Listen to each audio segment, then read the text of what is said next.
Hello friends, welcome back to my channel. તો આજનો video ખૂબ જ ખાસ છે કારણ કે આજના વિડીયોમાં હું તમારા માટે એવી બધી ટિપ્સ લાવી છું જે તમે પહેલાં ક્યારેય પણ નહીં જોયો. તો વિડીયો પસંદ આવે તો ચેનલને સબસ્ક્રાઈબ જરૂરથી કરતા દેજો અને વિડીયોને એન્ડ સુધી બન્યા રહેજો. તો ચાલો જોઈએ ટીપ નંબર 1.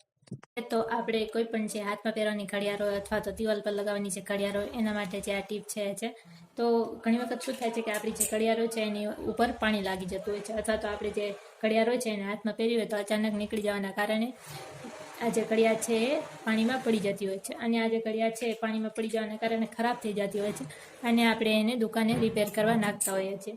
તો આ જે ઘડિયાળ છે એને આપણે ઘરે જ કઈ રીતે રિપેર કરી શકીએ?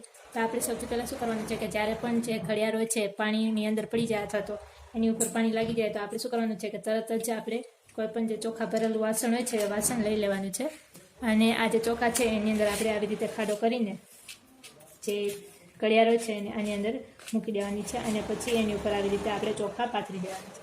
આવું કરવાથી શું થશે કે જે ચોખા હોય છે બધું જ પાણી શોષી લે છે અને આપણી જે ઘડિયાળ છે એકદમ સરસ અને ઠીક થઈ જાય છે અને કોઈ પણ ખર્ચ વિના આપણે જે આ ઘડિયાળ છે એને ઘરે રિપેર કરી શકીએ છીએ.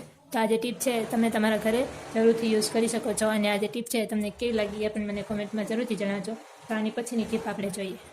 તો મારી નેક્સ્ટ ટીપ જે ગેસનું બર્નર હોય છે એના માટેની છે. તો ઘણી વખત એવું થાય છે કે આપણે જ્યારે ગેસ ચાલુ કરીએ ત્યારે આ જે ગેસનું બર્નર હોય છે એની બહારની સાઈડથી જે આગ હોય છે નીકળતી હોય છે કારણ કે જ્યાં ગેસનું બર્નર હોય છે ત્યાં વચ્ચે ગેપ પડી જતો હોય છે. તો આપણે જે ગેપ હોય છે એને આપણે કાઢવા માટે શું કરવાનું છે કે આપણે સૌથી પહેલાં તો કોલગેટ લેવાનું છે. એવું નથી કે તમે ભરેલું કોલગેટ હોય એ જ લો, ખાલી કોલગેટ હોય એનો પણ તમે અહીંયા યુઝ કરી શકો છો. જો તમારે તમારું ભરેલું કોલગેટ હોય એને વેસ્ટ ના કરવું હોય તો આવી રીતે જે ખાલી કોલગેટ હોય છે એનો તમે યુઝ કરી શકો.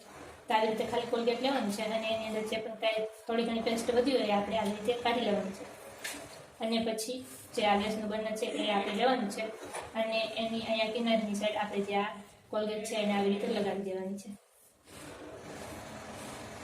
તો આવી રીતે આપણે જે એની કિનારી હોય છે ત્યાં જે કોલગેટ હોય છે જે એની પેસ્ટ હોય છે આપણે આવી રીતે લગાવી દેવાની છે અને પછી આપણે જે આ બર્નર છે એને આની ઉપર આવી રીતે ફિટ કરી દેવાનું છે અને આને આપણે થોડી વાર સુકાવા દેવાનું છે.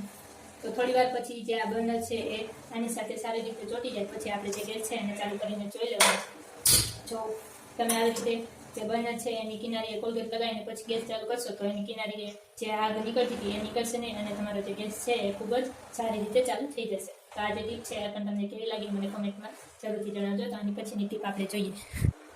તો મારી નેક્સ્ટ ટીપ જે ગેસ સિલિન્ડર હોય છે એના માટેની છે. તો જ્યારે ગેસ સિલિન્ડર જે હોય છે ખાલી થઈ જાય પછી આપણે જે બીજો ગેસ સિલિન્ડર હોય છે એને લગાવતા હોઈએ છીએ પણ પહેલાં જે આપણે ગેસ સિલિન્ડર ખાલી થયેલો હોય છે એને આપણે આમનામ કાઢીને મૂકી દેતા હોઈએ છીએ કારણ કે આપણને એવું લાગે છે કે એની અંદરનો જે ગેસ છે એ બધો જ ખાલી થઈ ગયો છે પણ એવું નથી હોતું. એની અંદરનો જે ગેસ હોય છે થોડો ઘણો જે સિલિન્ડર હોય છે એની અંદર રહી જતો હોય છે અને આ જે સિલિન્ડર છે એને આપણે આમના મૂકી દઈએ તો આપણા જીવને જોખમ પણ થઈ શકે છે કારણ કે એની અંદર જે ગેસ હોય છે થોડો ઘણો ભરેલો હોય છે.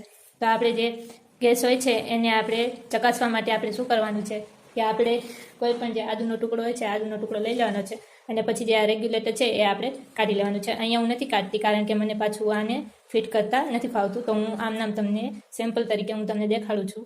તો આપણે જે આ રેગ્યુલેટર છે એને કાઢી લેવાનું છે પછી એનો જે હોલ હોય છે એની ઉપર જે આદુ હોય છે એને આવી રીતે આપણે મૂકી દેવાનું છે.